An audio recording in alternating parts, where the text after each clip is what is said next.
where, you know, the tempo changes and I screw up. This is where this piece repeats something that I've seen Yes. before, and it's, you know, but it ends different. When I started guitar, I never thought about memorizing music. I played everything from memory. I never tried to memorize anything. You just learned it. I practiced it. So now I began teaching, and I noticed people thought it was people still do. They say, "My God, how could you know?" I could sit and play hours and hours and hours and hours of music from memory. And so I began to investigate the matter. Again, it comes down. It's it's really so simple, and it's why I said in my teaching, what you are as a person is what you will be as a guitarist. It's so true. Why did I memorize easily? Because I paid more attention when I practiced, that's all. I mean, it's no secret. And as I always say, anyone who's paying attention in any field of study is going to see. So what did you pay attention to in terms aha, of? good. And it's all written in my article, my website, called How to Memorize. Sorry, I should do that. Yeah, there's 3 types of memory. I have thus far spent almost none of my effort on memorizing, except for memorizing fretboard and chord shapes and music theory and stuff like that, but not memorizing particular songs. I really haven't tried. Not quite philosophically. Yeah, see, I never had to try that, but then, you know, when you perform, once in a while, you got to learn something, and it's like, you do have to memorize it. Well, that never happened to me too much, because when ensemble players usually don't have a problem with having the music in front of them. I just don't like playing for music. It inhibits my emotional involvement with the music. But I've had a few times to try to force myself to memorize that. I don't like doing that. I don't, you know, it's a level, as Lewis Carroll said, I'm reviewing my Lewis Carroll, and he has one of his characters say about what the secret of, you know, living life is, and it's so true. He said, intensity. Now, what is intensity? Intensity means you're here. It means the power of your presence. That's what attention is. Attention is the power of your presence. I teach people to pay attention. I show people, like I'll have a student, he'll be working on something for 6 months. This has literally happened many times. Be working on a piece for 6 months. And then I say, okay, don't look at the music, now tell me what the first note is. They can't tell me. They cannot tell me. Can they tell you where they put their fingers? I mean, they know. They may be able to do that. Now, why can't they tell me? This gets to your question. What does one pay attention to? There's 3 types of memory. There's the memory of the body, called muscle memory. There's auditory memory, the memory of the sound itself. And then there is what some people would call eye memory. I prefer to call it mental memory. There's the understanding. In order for me to tell you what the first note of the piece is, I must have understanding in an intellectual way. Or maybe I'll tell you what the first chord is. Maybe I'll tell you what the harmonic layout of the first phrase is. That's an intellectual understanding.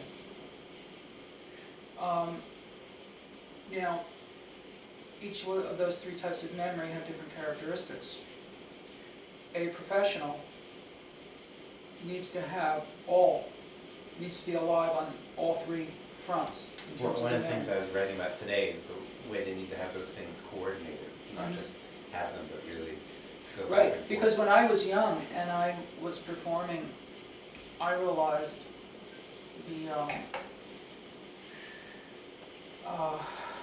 deficit that I had because I was I was naturally strong in muscle memory and in ear memory.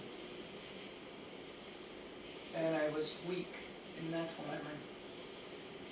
When you have that situation, you may never have a problem when you're playing by yourself or where you're comfortable and all that, because muscle memory is very powerful. It'll keep going. It's like a mole going underground very powerfully. But like a mole, it's very stupid. I've seen players who practice for years, not professionals, but just for fun when they're kids or whatever, that it's all muscle memory. Like, yeah, that's why if you try to play with them, you can only play the pieces they know. They can't improvise at all. Right, and also if they get stopped, if they're performing and something distracts them in the middle of the piece, guess what they have to do? Like start over. Rewind. Because muscle memory is very stupid. It's very powerful and it's very stupid. That's why I call it like a mole under the ground. It's blind. It has no awareness of the hole. It just knows keep going, keep going, keep going. If nobody disturbs the mole, he'll get to the end. But if the mole hits a rock, he's lost.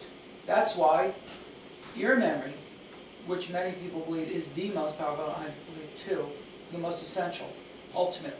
It's the one that will control things after the others are there.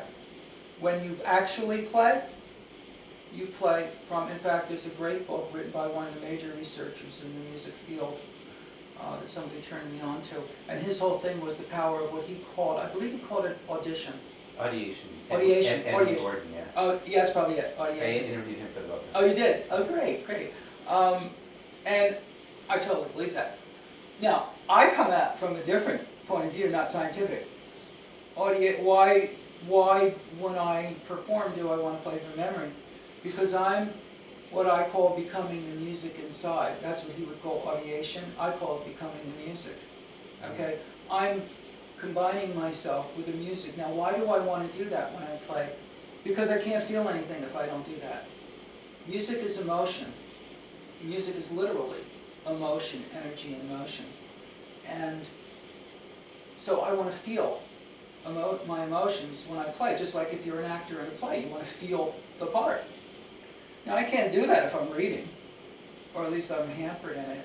I can only do it if I'm hearing the music. So when we play, it's the same as in speaking. You form the intention for your thought. I don't rehearse, I don't know what words I'm going to come out next, but they will be suited to my intention.